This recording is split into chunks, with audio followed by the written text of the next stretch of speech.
Boa noite, igreja.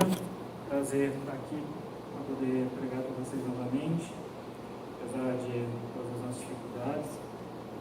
Queria que vocês abrissem aí na Bíblia de vocês, ou então vão acompanhando aqui comigo mesmo.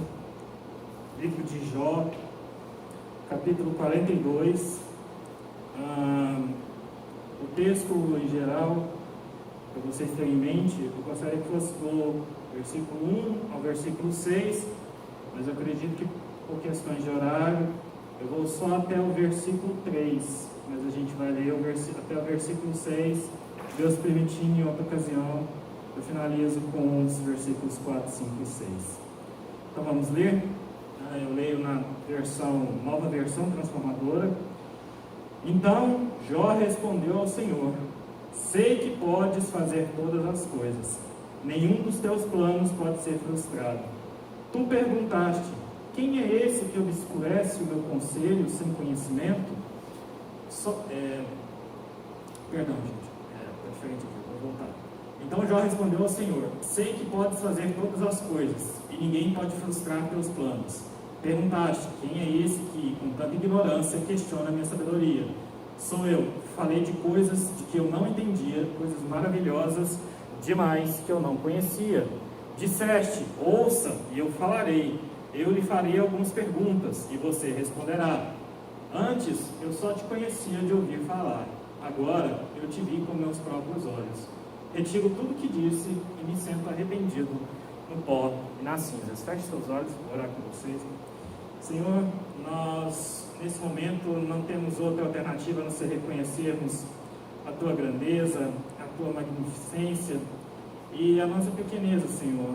Que até mesmo para cultuarmos o nome do Senhor, que até mesmo para fazermos a Tua obra, que até mesmo para fazermos aquilo que o Senhor nos ordena que fizéssemos, nós dependemos inteiramente do Senhor para isso, Senhor.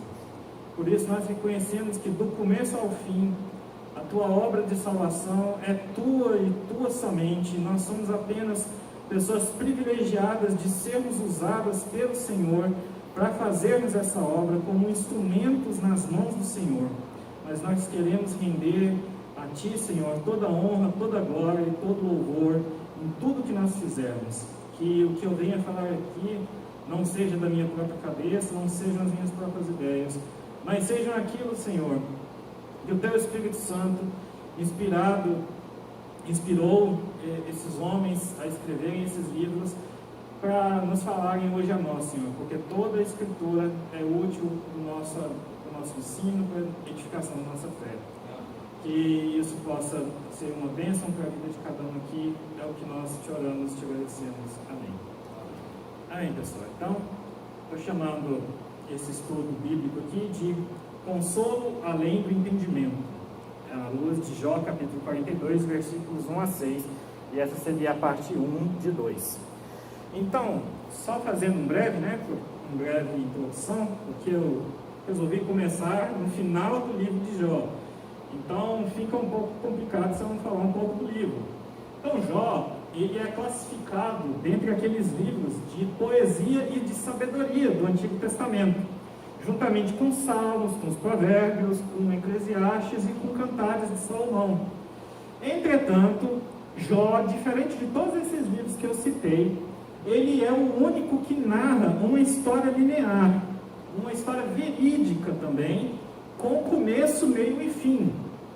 Se você pensar que Cantares é mais uma história ali elaborada, de uma forma mais romântica, não necessariamente algo verídico, e se você pensar que nem Salmos, nem Provérbios estão ali contando uma história, e que Eclesiastes parece mais uma dissertação, parece mais uma listagem de coisas que o sábio aprendeu. Jó não, Jó é uma história. Ele podia muito bem estar ali nos livros junto com Ruth, junto com Josué, que talvez a maioria de nós não iria perceber. Mas ele é poético, ele é classificado como poético, isso até para os judeus que usavam esse livro antes de nós. Eles colocavam Salmos, Provérbios e Jó juntos, eles até separavam Eclesiastes e Cantares, eles colocavam separados. Jó vinha junto com Salmos e Provérbios, Porque apesar de Jó estar contando uma história, a função do livro não é só contar uma história. A função do livro também é trazer sabedoria, e sabedoria em forma poética. Qual que é essa sabedoria? Enquanto você tem vários temas sendo tratados nos Salmos, nos Provérbios, você vê os Provérbios falando às vezes da mulher virtuosa, às vezes você vê falando sobre filhos, sobre pais, sobre várias coisas. No livro de Jó a gente tem uma sabedoria concentrada em torno de uma questão, em torno de um debate. É colocado para os personagens do livro e para a gente, de forma consequente, uma grande questão, que é: por que o justo sofre? Por que, aquele clássico, por que coisas ruins acontecem com pessoas boas? E também um pouco o oposto disso. Por que coisas boas acontecem com pessoas ruins? Então, aqui o livro ele vai apresentar de forma bastante poética, de forma bastante elaborada, argumentos tentando resolver essa questão de por que o justo sofre. Então, irmãos, percebam que a gente está tentando, o livro ele se propõe a discutir uma questão. Ou seja, ele se propõe a buscar respostas. Tanto os personagens do livro, quanto nós, devemos olhar para tudo o que acontece nessa busca por respostas. E eu acredito, pessoal, que mais do que nunca, nos momentos que nós estamos vivendo, essa é uma das coisas que mais a gente busca, respostas.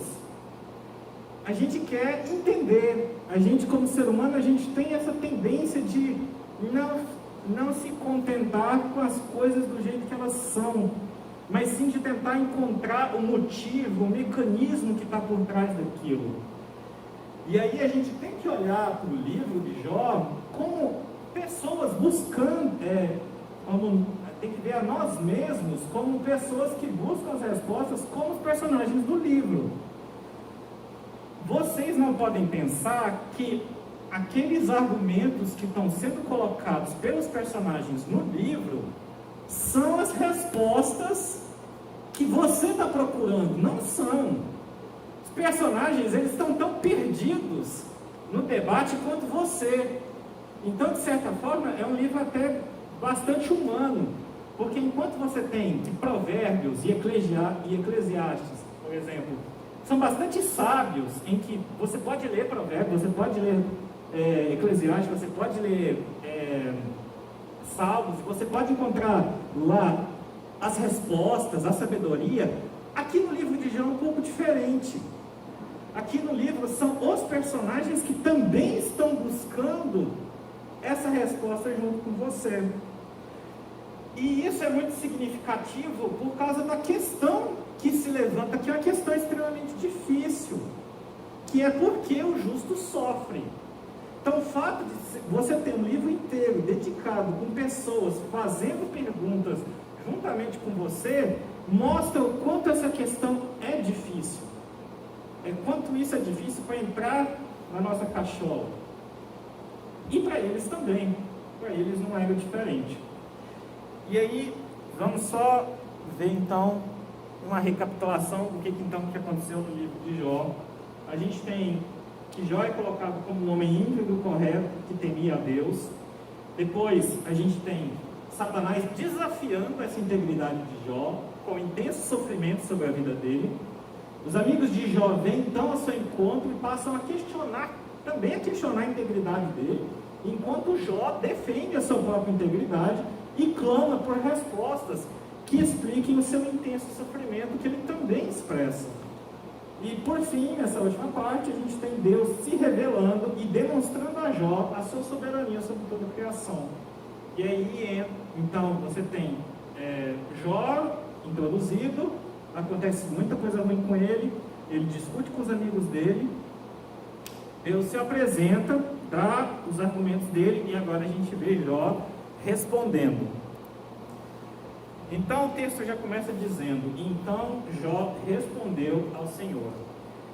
Eu queria muito que vocês pensassem que aqui a gente tem uma interação real acontecendo entre Jó e Deus. No versículo 1 do capítulo 38, a gente tem escrito que, então, do meio de um redemoinho, o Senhor respondeu a Jó. E aqui a gente tem no versículo 1 do capítulo 42, então Jó respondeu ao Senhor. Então a gente está tendo uma interação real aqui entre duas pessoas, entre Jó e o Senhor. E eu queria que vocês pensassem que uma interação entre um ser humano salvo, que conhece a Deus, e o seu Deus, Yahvé, nada mais é do que uma oração, gente. Aquilo que está se processando é uma forma bastante mais fantástica, bastante mais diferente do habitual, de uma oração, em que Jó coloca tudo aquilo que ele tem dentro do coração dele, todos os sofrimentos, todas as angústias dele, diante do Senhor. A gente pode ver, se vocês forem ler o livro, tem várias horas que Jó parece que é meio despudorado, parece que ele acusa Deus com algumas coisas, mas isso expressando tudo aquilo que está no coração dele de forma verdadeira, gente. A gente não pode perder de vista, de novo, que essa é uma história real, de pessoas, e aí Jó incluso, buscando respostas, buscando responder aquela questão de por que o justo está sofrendo. E aí vocês devem até pensar que Jó não tinha a atitude que hoje tantos cristãos têm, de chegar diante de Deus e fingir que é outra pessoa. Você está sentindo muita coisa ruim, você está sentindo um grande sofrimento, você está sentindo que tem alguma coisa errada, você está sentindo que o que está acontecendo às vezes nem encaixa direito com o que a Bíblia diz, com as promessas que Deus tem para você, mas aí na hora de você orar, você chega e fala: ó Senhor, você está tudo certo, né? O Senhor está tudo bem, eu só quero que você me ajude a resolver essa questão. E às vezes a gente tem medo, a gente fica meio covarde de tirar tudo isso que tem dentro do nosso coração e colocar diante de Deus. Jó não tinha essa vergonha. Fala: Deus, olha, eu preferia não ter nascido do que passar pelo que eu estou passando. Deus, eu não estou entendendo. Eu fazia tudo certo e agora acontece isso comigo. Por quê? Deus, por que o Senhor dá vida a quem é miserável? Por que o Senhor faz o justo? Ele está falando tudo aquilo que está no coração dele de forma sincera. Ele não está tentando esconder, achando que ele pode se esconder de Deus. Ele sabe que ele não pode se esconder de Deus. Então ele leva todas aquelas angústias que ele fala ao longo dos debates também diante de Deus. Porque você também não pode pensar que todas as falas que aconteceram aqui aconteceram uma toada só, uma sucessão. A interpretação mais conservadora que a gente tem é que esses debates entre Jó e seus amigos, eles ocorreram ao longo de vários dias, com cada um anotando o que iria falar, e posteriormente, talvez o próprio Jó escreveu esses debates e deu até uma forma poética para eles. Então a gente pode pensar que todas aquelas angústias que a gente vê Jó falando, Jó também levava diante de Deus, porque ele era um homem que temia a Deus, e mesmo diante do seu sofrimento, ele não abandonou Deus. Ele questionou Deus, porque ele sabia que a única resposta que ele podia encontrar era em Deus. E então, gente, a gente não precisa ter medo de levar as nossas angústias, de levar aquilo que a gente sente no nosso coração para diante de Deus. Porque, em última análise, eu queria ler com vocês Romanos 8, 26 e 27, em que o apóstolo Paulo vai falar o que acontece quando a gente ora. Romanos 8, 26 e 27.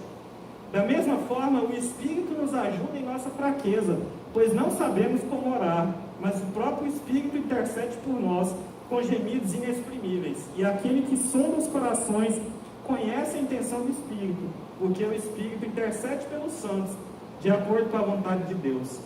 Então, gente, vocês não precisam ficar fingindo diante de Deus quando vocês levam a oração. Vocês não precisam ficar: nossa, mas isso aqui eu não posso falar. É porque Deus sabe que você precisa. O Espírito Santo, ele leva a angústia do seu coração, aquela que você não consegue falar, ele leva para Deus. Então você não precisa ficar com vergonha de falar. Então, o que eu queria deixar bem reforçado é isso. Você não precisa quando você está numa angústia, você pensar assim, não, peraí, eu vou entender o que está acontecendo, eu vou entender tudo, eu vou, sei lá, fazer um estudo, eu vou esperar tudo ficar certo, aí eu falo para Deus o que eu quero. Aí eu falo com Deus, não espere para você entender tudo, e aí você falar com Deus. Você fala com Deus justamente porque você não entende tudo. Esse é o motivo da oração. Você fala, Deus, eu não estou entendendo por que isso está acontecendo comigo, por que isso aconteceu, e leva isso de forma sincera, porque enquanto você não levar o problema de forma sincera, ele não vai ser tratado da forma sincera, e você não vai deixar isso penetrar de forma verdadeira no seu coração. Então, eu queria, essa primeira parte de que aqui você tem uma interação entre Jó e Deus, queria que ficasse bem claro. Tenho certeza que ninguém de vocês aqui falou tanta coisa quanto Jó falou, que à primeira vista é muito despudorado. Mas se até a coisa despudorada Deus respondeu, quanto mais você, gente. Então não tenha medo. Segundo, versículo 2, quer dizer, Jó fala, sei que podes fazer todas as coisas e ninguém pode frustrar seus planos.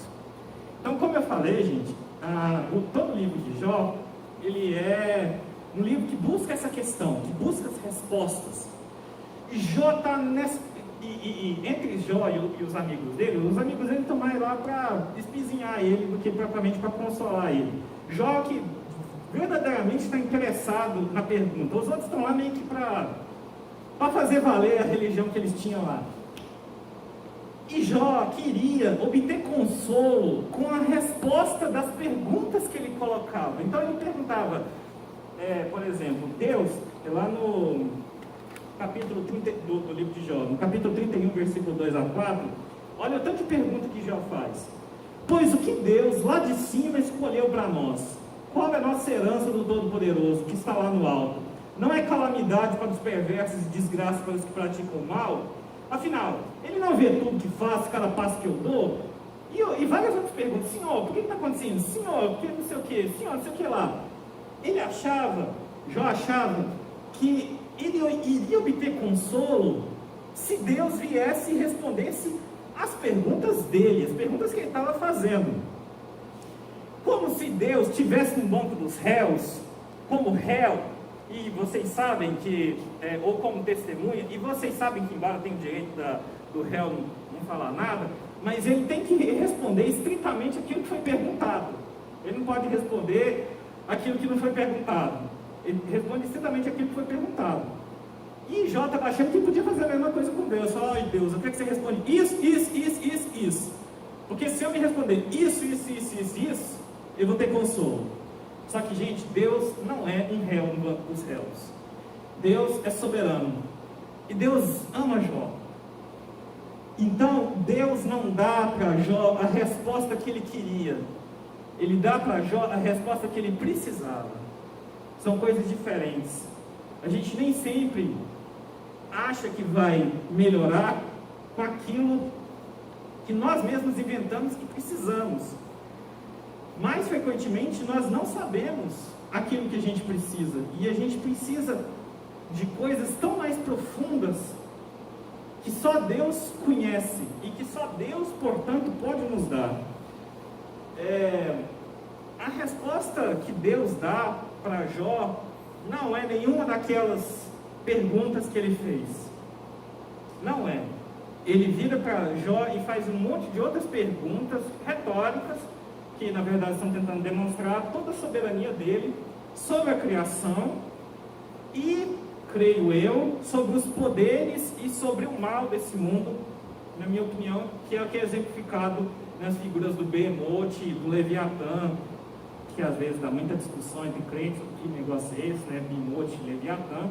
Eu acredito que Deus está tentando demonstrar toda a soberania dele sobre a criação, sobre os poderes do mundo e sobre os poderes do mal.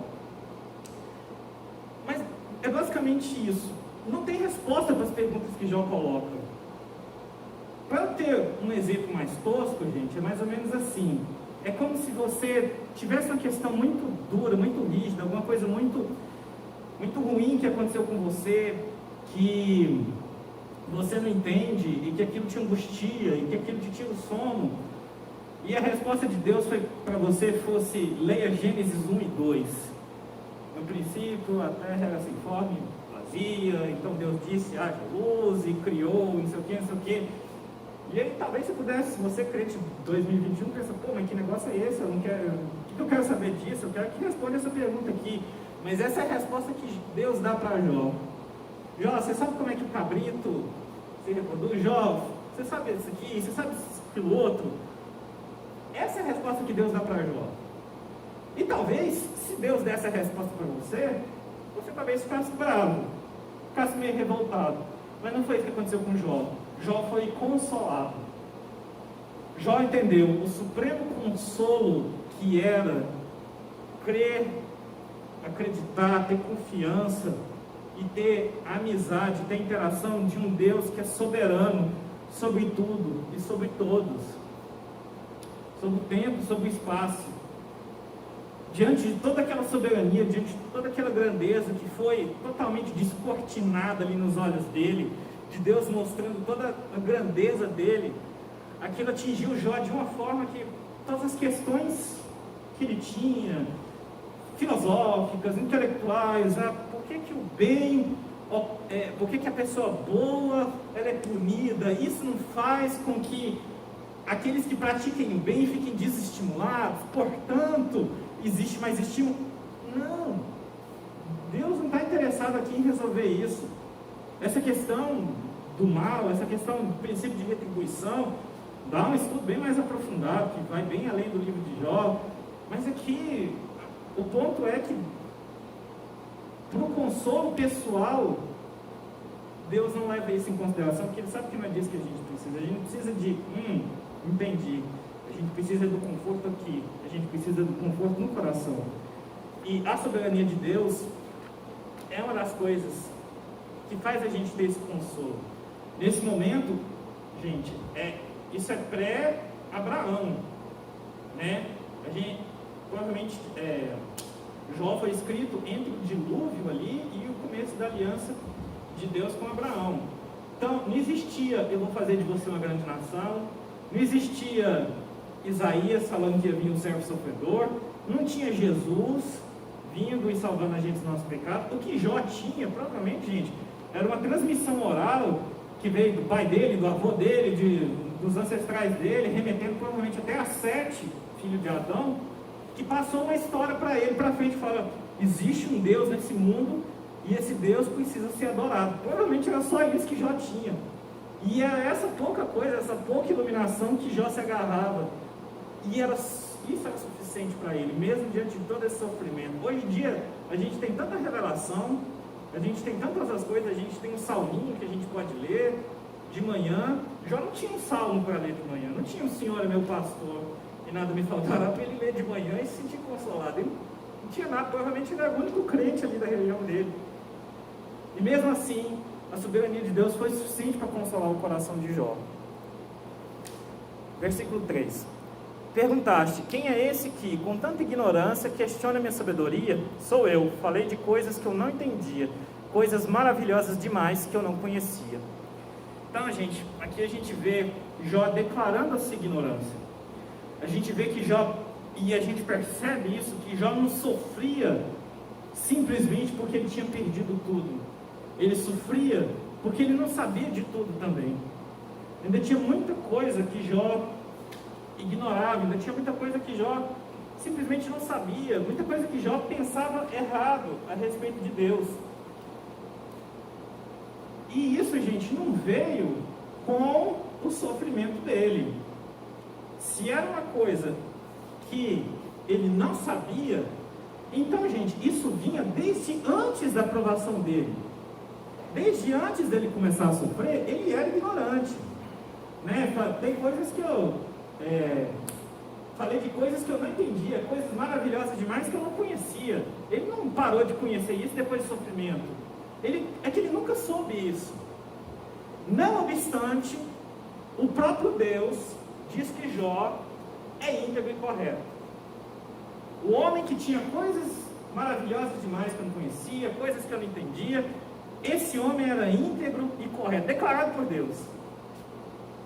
Então, gente, a gente vê que saber de tudo, saber como é que as coisas, que tudo funciona, até mesmo dentro da vida cristã, saber como é que tudo se encaixa, né? Você ser um seminarista, digamos assim, isso não é condição para você ser salvo. Isso não é condição para você ser declarado justo diante de Deus. Porque se fosse, ninguém seria. Ninguém seria. E a verdade é que ninguém nunca vai ser. A salvação é somente pela graça. E todos, inclusive Jó, estavam simplesmente ansiando pela esperança que viria em Jesus.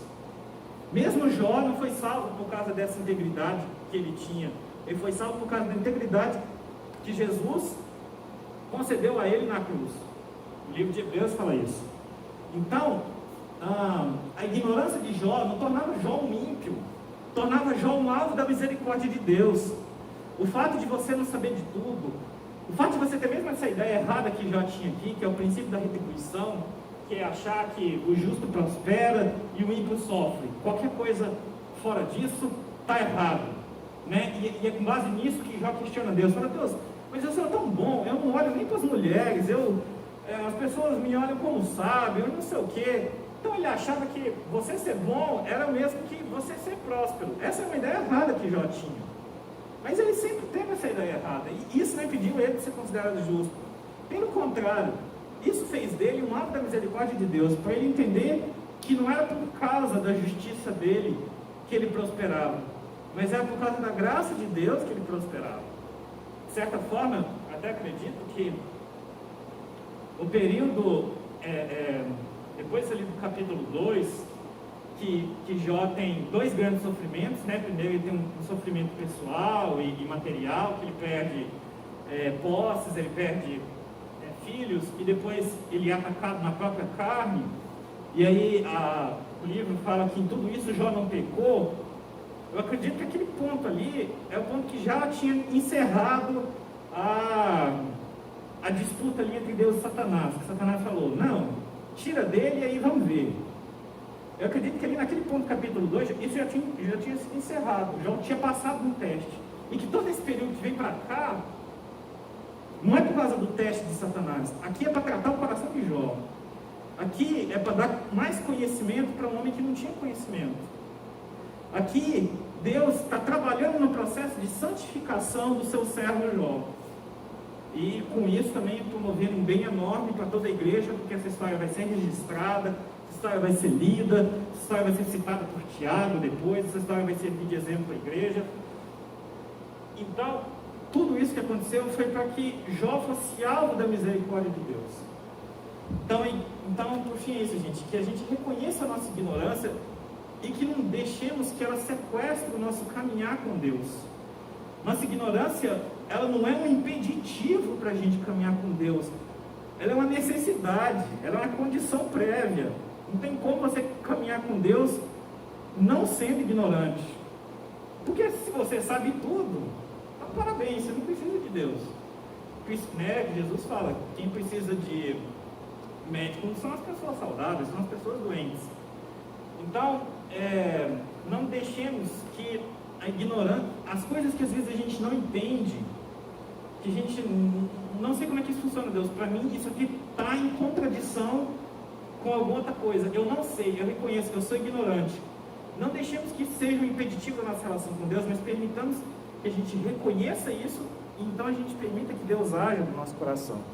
Então, sintetizando essas três conclusões, que a gente não tarde para levar todas as nossas angústias, dores e sofrimento aos pés da cruz.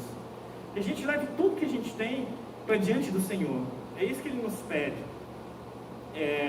Vinde a mim todos que estão cansados e eu vos aliviarei. Se você chegar lá, não, Deus, estou cansado não. Aí não tem alívio, não está cansado, né?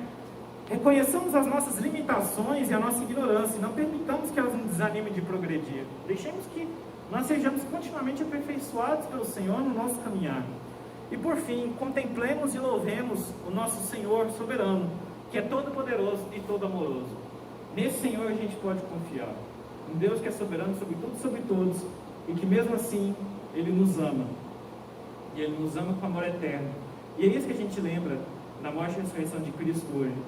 Aquele que nunca conheceu o pecado, Deus o fez pecado por nós, para que nós fôssemos feitos justiça de Deus. Né? Aquilo que eu falei também em outra pregação. Foi pago o maior preço pelos que menos mereciam, para a gente obter a maior dádiva possível, que é a salvação, que é a reconciliação com Jesus. Que isso possa ter falado ao coração de vocês. Amém? Vou orar para a gente finalizar. Pai, nós te agradecemos porque nós temos acesso à Tua Palavra, nós podemos entender cada dia mais, com a ajuda do Espírito Santo, com a ajuda dos nossos irmãos, com a ajuda da nossa igreja, a como caminhar, Senhor, nessa terra, com a cabeça erguida, olhando para o horizonte que se avizinha da vitória de Jesus Cristo, que nós sabemos que é certa, nós sabemos que é consumada, porque a obra do Teu Filho na cruz, há 2000 anos, foi perfeita.